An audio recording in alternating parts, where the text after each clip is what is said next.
Salut les lutins. Bonjour Jérémy. Bonjour, donc t'es en forme. Il neige. Mais ouais, il neige. Il pluche. Il a 4 flocons. Ouais. 4 flocons, tu les as comptés. 4 flocons, mais ouais. 4 flocons, t'es content. Ouais, la Bretonne voit de la neige, je te dis pas quoi. C'est une émotion. Toi, évidemment, tu t'en fous. T'as vu de la neige toute ta vie. J'ai vu des mètres et des mètres et des mètres et des Ah mètres oui. de neige. Ah, Je viens du grand froid, moi, madame. Ouais, c'est ça, ouais. Ouais. Et ben, en parlant de petites boules et de petits flocons, Ah bah oui. mais quelle transition pour démarrer cette Magnifique. vidéo. Oh là là Hop, là.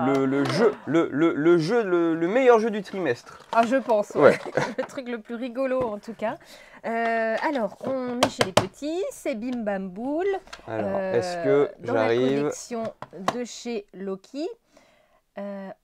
Allotora, waouh. On a Wolfgang Warsch, qu'on n'attendait pas forcément là, puisque Wolfgang Warsch est quand même Monsieur The Mind, Monsieur Tréfuté, Belcastel et plein de... Ça fait un joli godet. Ok. Il est accompagné à l'autorat de Alex Hague et de Justin Vickers. Ça me fait un peu peur quand même. Spot aussi chez Yellow. Non, je parle dans le vide là. Oui, tout à fait. Moi, je suis omnibilé par les bouboules. Et aux illustrations, bon, il n'y a pas grand chose aux illustrations. Oui, bah, c'est beetroot. C'est beetroot, qui veut dire betterave en anglais. Ok. Voilà. Donc, Ok. une société sûrement, à moins que le. Enfin bref. Alors. Bah, un gros jeu de stratégie. Hein. Clairement. Un petit Non, jeu mais de pour les fans et... de sciences physiques et d'électricité statique, c'est chouette. Et puis pour les autres aussi, parce que voilà, c'est un jeu à partir de 6 ans et je pense que les plus grands, ils apprécieront aussi. 6 ans? Oui, 6 ans et plus. Ah ouais. Voilà. Jeu de motricité, donc on utilise nos doigts ou la... jeu d'adresse et de dextérité. Voilà, on utilise nos doigts ou la pince à piler. Moi j'ai des gros doigts, je vais utiliser la pince à piler. Du coup on va tirer, hop, la première. Ah bah tiens. Ah mais il y a un truc là. Oui, voilà. Du coup je vais devoir prendre une bouboule bleue, une piluche bleue, et je vais devoir la remettre plus haut que où je ne l'ai pris. Donc... Waouh, ça marche! Sachant qu'on peut s'amuser à faire des choses... Ou pas. Si. Waouh! Voilà. Si on arrive à la remettre, tout se passe bien. Si on n'y arrive pas, on va devoir... Selon les babales qui sont tombées, il va falloir piocher du coup des cartes gages. Et du coup, sur les cartes gages, voilà, vous avez, pour la prochaine fois où vous jouez, là, il faudra se cacher un œil ou il faudra utiliser notre main non majoritaire, non... La main sur laquelle vous n'avez pas l'habitude d'écrire, voilà, l'autre main, etc. L'autre gauche-droite. Voilà, donc ça c'est rigolo. Tu veux essayer? Mais oui! Alors, il faut que tu prennes un... Bon, je pense que les cartes, il faut les sortir avant. Alors. Bon, ça a l'air d'être bleu, allez. Bleu? Bleu. Tada.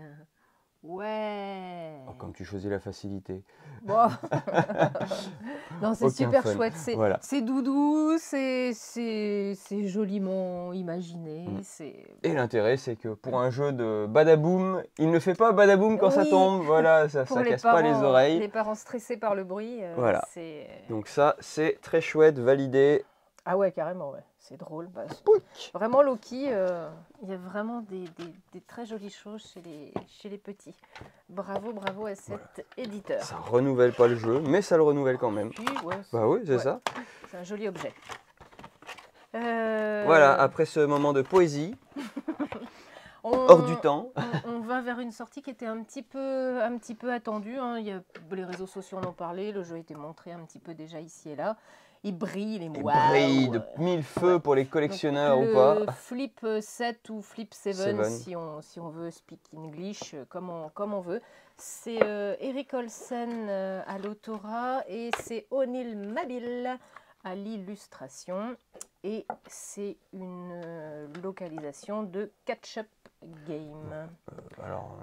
Petit jeu ultra simple, le plaisir, le petit frisson de la prise de risque, les probabilités, voilà, puisque en fait, voilà, il va y avoir un donneur autour de la table qui va du coup proposer aux gens des cartes. Donc je propose stop ou encore, bon là il n'y a pas de carte, donc tu dis encore, voilà, oh, un 2, voilà. Moi je vais dire encore aussi, oh, un 2 aussi. Le but étant de faire des collections de chiffres, voilà. Toutes différentes. Toutes différentes, voilà. Dès qu'on a 2 chiffres identiques dans notre collection, on est éliminé de la partie. Il y a des petites cartes spéciales. On peut réaliser un flip 7, donc on s'arrête quand on le souhaite, mais si on a 7 cartes de valeurs différentes, du coup on déclenche automatiquement la fin de manche, on compte nos points, et il faut atteindre, c'est le premier à atteindre 200 points. Alors on pourrait dire 200 points, waouh, mais ça va durer des heures, mais non, parce qu'il y a des cartes qui permettent de doubler les valeurs en points, etc. Et comment on estime nos chances de tirer les cartes? Bah, du coup, voilà, le 12, et les cartes sont numérotées de 0 à 12, le 12 est présent en 12 exemplaires, le 1 en 1 exemplaire, et le 0, vous allez me dire, bah, le 0 en 1 exemplaire, c'est la seule exception. Voilà, parce que si on dit qu'il y a des cartes numérotées de 1 à 12 et que le 0, il n'y en a pas, ça n'a aucun intérêt. Voilà, donc le petit plaisir de la prise de risque. C'est ce petit plaisir qu'on avait pu avoir dans Mega Jackpot. Oui. d'Erwan Morin. Le frisson. Voilà, qu'est-ce que je retourne, les petits frissons du casino. L'ascenseur émotionnel. Yes. Voilà. Donc là, minimum 3 joueurs. On peut aller jusqu'à énormément parce qu'il propose au-delà de 18 de jouer avec 2 jeux. Donc bon, au-delà de 18, ça commence à faire du monde. Hein. Donc c'est le jeu qui va vous attirer l'œil évidemment parce que ça brille de mille feux. Un vernis, un truc brillant. La boîte est foil. Voilà. Donc, jeu complètement sans prétention, mais hyper efficace, hyper accessible. Ça marche, ça marche. Complet. Le meilleur jeu de cartes de tous les temps, selon Catch Up Game. Ouais. Ils sont, je suis sûr, d'un avis complètement... Ouais. C'est complètement pas du tout... Ouais, je trouve pas le mot, et c'est trop le matin. C'est pareil, pareil, je comptais sur toi, pour... c'est ça, ouais. Voilà, c'est pas calculé du tout, c'est pas du marketing, c'est... Voilà, c'est... Un avis, quand c'est trop... Ouais, ça nous reviendra. Allez, bon, allez, on change sans aucune transition. On change complètement d'ambiance, là. Et là, on a une sacrée nouveauté, par contre. Donc c'est Antise, avec l'autorat de 2 personnes qu'on connaît dans le milieu du jeu, puisqu'il y a Marc-Antoine Doyon qui avait déjà travaillé sur Flashback Zombie et Flashback Lucie, et qui aussi, on l'a déjà vu plein de fois sur les réseaux, parce qu'il est chez Tugame au Québec. Et le co-auteur, c'est Damien Falkouchka, que nous, en tout cas, on connaît bien en interne, parce qu'il travaille chez BlackRock. C'est un super monsieur très chouette, donc ça donne quelque chose d'assez détonnant. Ouais. Et aux illustrations, c'est très rigolo, c'est Cowboy Tattoo. J'ai regardé, c'est tatoueur grenoblois, parce que c'est Gros Game, l'éditeur est à Grenoble, donc ça doit être... c'est des potes, et puis a priori, graphiste à la base. Donc, si vous voulez voir de très jolis tatouages, je vous invite à regarder les réseaux de l'Insta de Cowboy Tattoo. Alors là, on est sur un jeu d'ambiance, mais pas dark. Voilà, pas dans le genre ambiance, on va rigoler. C'est vraiment. Si, malgré tout. Oui, on va vraiment créer une ambiance un peu oppressive. Voilà, en fait, voilà, vous êtes des médiums, vous êtes invités dans un château pour j'arrive vraiment pas à trouver mes mots ce matin. Pour l'exorciser, voilà. Ceux qui ont reconnu l'exorciste, bravo. Oh là là. Donc, qu'est-ce qui va se passer? C'est un film, l'exorciste. C'est un film de boomer, ça. J'ai jamais regardé ça. C'est un film de boomer. Jamais vu. Donc voilà, qu'est-ce qui va se passer? Il y a un MJ qui va avoir une carte avec lui qui va devoir réaliser une mission. Il va distribuer du coup les cartes aux autres, il faut être minimum 6. Ça se joue jusqu'à 12. Voilà, on va du coup soit être possédé, soit être des sauveurs. Donc, alors, pour préciser l'ambiance, ça se joue dans le noir, avec un téléphone portable, mais pas avec la loupiote du téléphone portable, l'écran, pour avoir une petite lumière tamisée un peu, voilà. Donc, qu'est-ce qui va se passer? Voilà. Les possédés vont avoir une petite carte rôle. Quand tout le monde a eu son rôle et on a pris connaissance, les possédés s'éloignent, se dispersent dans la maison, dans les pièces et éteignent leur téléphone. Donc, ils vous attendent tapis dans le noir. Les sauveurs, eux, ont aussi un petit truc à faire et doivent essayer de sauver, du coup, un possédé. Donc, on va se balader. Les sauveurs avec leur téléphone comme ça, essayer de voir, etc. Ils vont entendre les possédés chanter des petites comptines ou gratter les murs avec les ongles, voilà, histoire de bien mettre l'ambiance. S'ils voient un possédé, le possédé du coup, selon ce qu'ils vont faire, soit ils vont réussir à libérer le possédé, et le possédé va pouvoir rallumer sa lampe, soit le possédé va prendre possession du sauveur, et donc il y aura 2 possédés au lieu d'un, et le sauveur ne reviendra pas. Donc voilà, on laisse 3-4 minutes au sauveur pour essayer d'aller voir les possédés. Au bout de 3-4 minutes, on regarde qui revient à la table, en espérant qu'il y ait des gens qui reviennent à la table. S'il n'y a personne qui revient, du coup on a perdu, voilà. Si les gens reviennent, on va avoir des petites cartes avec des gages et des petites chandelles. Il y a une chandelle de plus que le nombre de joueurs. Et donc le but c'est d'essayer de sortir les chandelles de la table. Donc pour chaque sauveur qui a réussi son petit gage, on décale une chandelle. Pour chaque possédé qui a été dépossédé, on dégage une chandelle. Et donc dès qu'il n'y a plus de chandelle sur la carte, on la retourne, c'est un petit gage. Du coup il faut à chaque fois qu'on dit un mot ou quoi que ce soit, faire ça, sinon il y a des chandelles qui reviennent dessus. Et donc ça dure 7 tours. En 7 tours, il faut que toutes les chandelles soient là, sinon on a perdu. Et si à un moment donné, tous les sauveurs se retrouvent possédés, on a perdu aussi. Voilà, donc ça se joue en intérieur, en extérieur. Il y a des cartes spéciales intérieures, des cartes spéciales extérieures, des cartes un petit peu plus dark. Le jeu est un 14 ans et plus parce que je pense qu'il se dégage une atmosphère un petit peu... Ça voilà. Un petit peu parce qu'on sursaute. Après, il n'y a rien de méchant. Il n'y a rien de méchant. Il n'y a rien qui nous met en danger.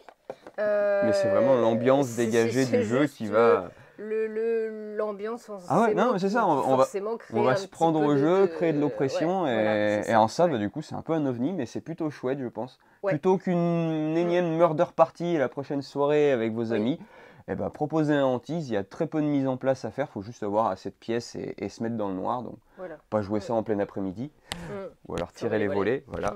Mais voilà, vraiment, vraiment chouette comme concept. Oui, c'est une jolie proposition pour cette année. On vit des émotions. Oui, ouais. Une fausse nouveauté, comme tu aimes à le dire. Les fausses nouveautés. Les fausses nouveautés du jour. Le retour de Cyclades. Alors Cyclades, si vous n'avez pas connu, c'est un jeu qui date, sorti en 2009 chez Matago, avec évidemment à l'autorat l'incontournable Bruno Catala et l'incontournable Ludovic Maublanc. À l'illustration, c'est Miguel Cumbra. Monsieur Seven, connu pour Seven Wonders.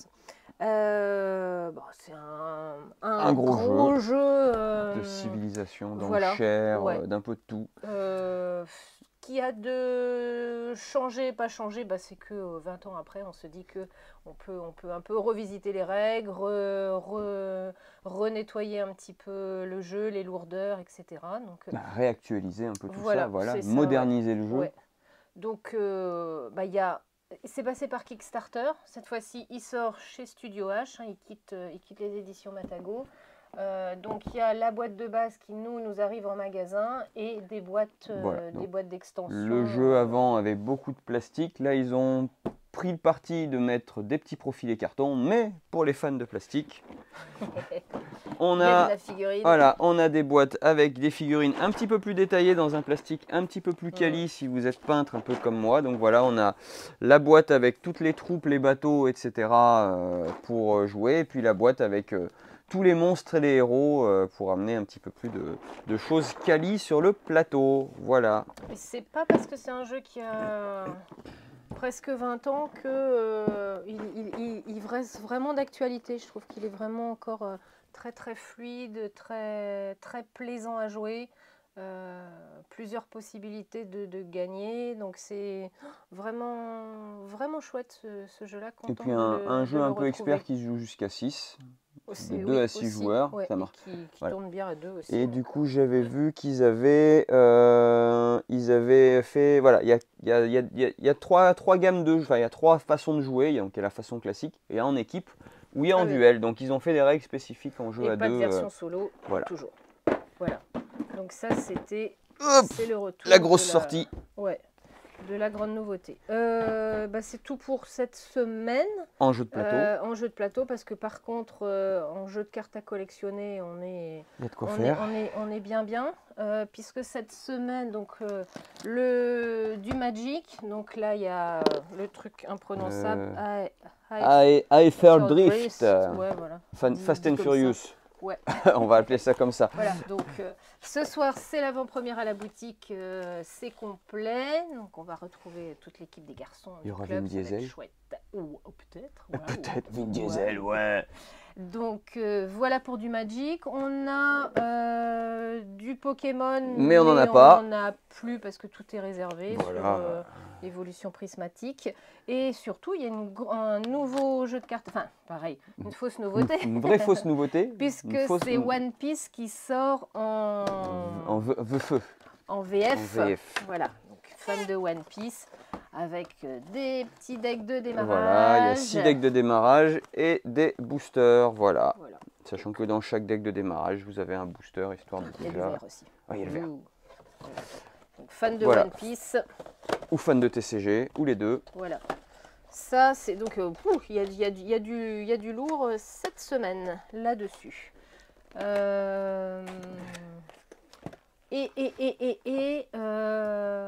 On va pas faire plaisir finalement à Sonia de chez Yellow. Bon, bisous Sonia. Parce qu'on va pas faire un point comptabilité parce que on a une petite réunion là ce matin, donc on va pas pouvoir faire le point sur la compta, mais on vous parle de notre bilan la semaine prochaine pour vous raconter un petit peu. J'ai fait quelques recherches pour vous montrer un petit peu l'évolution de la boutique, comment on va faire des séquences nostalgie sur cette année d'anniversaire. Ouais, on va pouvoir. Je voudrais juste profiter en fait des quelques minutes qui nous restent là pour vous parler évidemment du bilan de Rennes en jeu. Donc Rennes en jeu, c'était le festival qui avait lieu à Rennes la semaine dernière. Environ 8000 festivaliers, festivalières. Selon la police ou les syndicats? Les deux. Les deux. Ils étaient à peu près d'accord. Ils ont été à peu près d'accord, super. Ils étaient à peu près d'accord.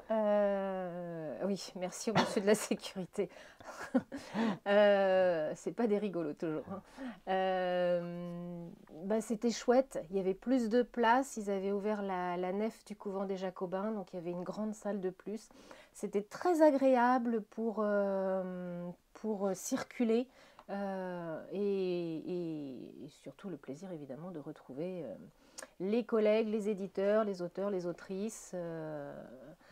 Même si c'est tellement grand que des fois on n'arrive pas à voir certaines personnes qui vous disent « Hey, il y a machin qui te cherche, machin qui te cherche ».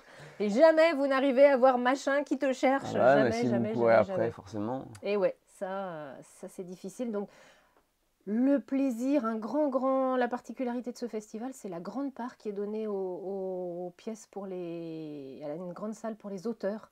Ils ont des salles à disposition, une grande salle à disposition. Ils peuvent plus de 70 auteurs autrices qui présentaient des prototypes. Donc ça, c'est vraiment chouette parce que donner cette belle part à la créativité, c'est vraiment une bonne chose. Et puis surtout permettre aussi du coup aux joueurs et joueuses de voir qu'est-ce que c'est qu'un jeu, un prototype, comment ça se construit, de discuter avec les auteurs. Ça, c'était vraiment, vraiment très, très intéressant. Et à part ça, Rennes en jeu, évidemment, est le lieu aussi où on va remettre le prix Lizzie Maggie, dont je vous ai déjà parlé plusieurs fois. Donc les nommés ont été dévoilés vendredi soir dernier. Et nous avons choisi donc dans le jury de primer trois personnes cette année, une personne et 2 jeux. Nous avons primé Avery Alder, qui est une autrice de jeux de rôle, qui évolue dans le milieu du jeu de rôle depuis des années, qui a revisité le monde du jeu de rôle, parce qu'elle a inventé un système qui s'appelle Belonging Outside Belonging, qui permet en fait, in English, ça fait toujours chic de dire des mots comme ça, de revisiter la façon de jouer, puisqu'on joue sans maître de jeu, on joue sans dés, on joue tous ensemble. C'est vraiment, il n'y a pas de hiérarchie dans les. Elle revisite ainsi les interactions sociales. C'est vraiment très étonnant, et puis elle met enfin pour moi étonnant parce que j'ai jamais fait beaucoup de jeux de rôle, donc c'est une façon de voir le jeu de rôle qui était, je trouve, très, très agréable, tout en sécurité, où on prend le temps de dialoguer complètement les uns avec les autres. Donc, et elle travaille beaucoup dans ces jeux de rôle les rapports humains et sociaux.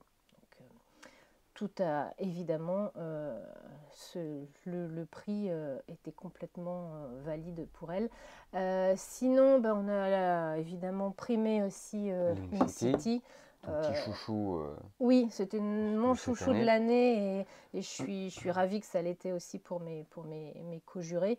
Là, l'idée, c'était de mettre en avant ce côté d'un jeu coopératif d'ambiance qui, sous un air comme ça, très tranquille, va forcément nous amener à discuter sur la façon de construire une ville, revoir les interactions dans une cité entre les uns et les autres. Donc ça, c'était... Est-ce qu'on fait comme on a toujours fait ou est-ce qu'on essaye un peu d'innover de revisiter pour de la mixité sociale ou autre? Voilà.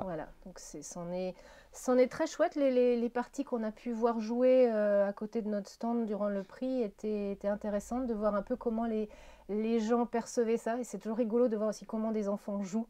Des enfants qui ont beaucoup plus de stéréotypes finalement, parce que c'est comme ça à la maison, donc je refais comme ça. Et en grandissant, on voit que ça y est, on arrive à s'affranchir de certaines éducations. Ouais. Donc c'est intéressant là-dessus. Et le troisième prix est allé à Daybreak de Matt Leacock et Matteo Menapace. Et à l'éditeur aussi, parce qu'il y a un énorme travail d'édition sur ce jeu, de culture qui est fait de par les QR codes qui étaient présents sur la version anglaise. Parce que quand on en avait parlé à la vidéo, moi j'avais parlé des QR codes. Et tu t'es retrouvé, on s'est retrouvé, il n'y a pas de QR code. On a découvert en direct que sur la VF, il n'y avait pas de QR code parce que... Il fallait traduire les pages sûrement ou les articles. Ça coûtait a priori beaucoup trop cher de faire des traductions. Les barrières de langue font que c'est complexe. Et ce qui pour moi bloque un peu le jeu parce qu'on n'a pas cette immersion complète dans le jeu. Donc c'est un jeu qui parle de réchauffement climatique. Il va falloir essayer de transition climatique, essayer de revisiter sa société tout en travaillant tous ensemble à résoudre les crises qui se visualisent sur le plateau. C'est une grande carte du monde. Et puis à chaque fois il y a les dépenses carbone à retirer, on enlève des arbres, on fait de la fonte des glaces. On le vit vraiment là-dessus sur le plateau et c'est extrêmement bien travaillé, en tout cas au niveau éditorial. Voilà. Sans que ce soit culpabilisant non plus. Pas du tout. Oui, c'est un très bon jeu de stratégie après qui est très plaisant à jouer. Et... il est nommé aux As d'Or. Et il est nommé aux As d'Or, oui. C'est quand même pas rien. Voilà, c'était le petit point Lizzie-Maggie que je voulais faire. On voulait remercier Nicolas. Nicolas de Novalis. Oui, parce que la semaine prochaine ou bientôt... nous envoie des petits cadeaux. Non, merci aux éditeurs qui nous envoient les jeux en avance. Ouais, parce que comme ça, on a vraiment le temps de les travailler et de se ramasser une belle... mais la spatialisation, c'est pas ton truc, j'en ai profité. Voilà, Azul Duel qu'on vous présentera quand il va sortir dans 15 jours. Qui est plutôt chouette en termes de... Un peu on reste sur du Azul, mais un petit côté différent, sur le tempo, etc. Il y a pas mal de choses à prendre en compte, plutôt chouette. Il est plus difficile et très intéressant ça, mais bon, évidemment, si vous êtes dyslexique ou mal coordonné spatialement, c'est un peu hard. Et ça, on est très content aussi, c'est le prochain jeu dans la collection des chroniques d'Havel. Dans l'univers de Havel, voilà. Ça, on l'avait déjà bien aimé, cet univers-là. Ouais, c'était très accessible. Là, du coup, il relève un peu le niveau et on passe sur un dungeon crawler. Donc, on va parcourir un donjon, buter des monstres, avec un côté narration. Un peu plus dark, celui-là, mais voilà, ça sera intéressant. On l'a pas encore testé celui-là, mais on va le découvrir. Et puis, on va faire un grand bravo à ton neveu. Arthur, qui a quasiment réalisé le défi 3 secondes, mais pas plus, en faisant... De sauter à pieds joints pendant 3 secondes, il a fait Il a fait 9 sauts à pieds joints, là où tu avais dit que tu en ferais 10. Ouais, alors, spoiler, on ne filmera pas Cathy essayer de faire 10 sauts à pieds joints, parce que... je vais essayer pour voir. Oui, mais non. Non, j'ai déjà un trauma crânien à remettre en place. De finir à l'hôpital, tout ça, ça serait bien. Ça me remettra peut-être la tête dans le bon sens. avec les genoux en plus, les genoux carrés, c'est pas top. Non, on va pas faire de fifouterie. Voilà, en tout cas, bravo. Mais bravo Arthur qui a presque dit que son tonton avait tort en disant c'est pas possible. on a dit tous les remerciements qu'il fallait.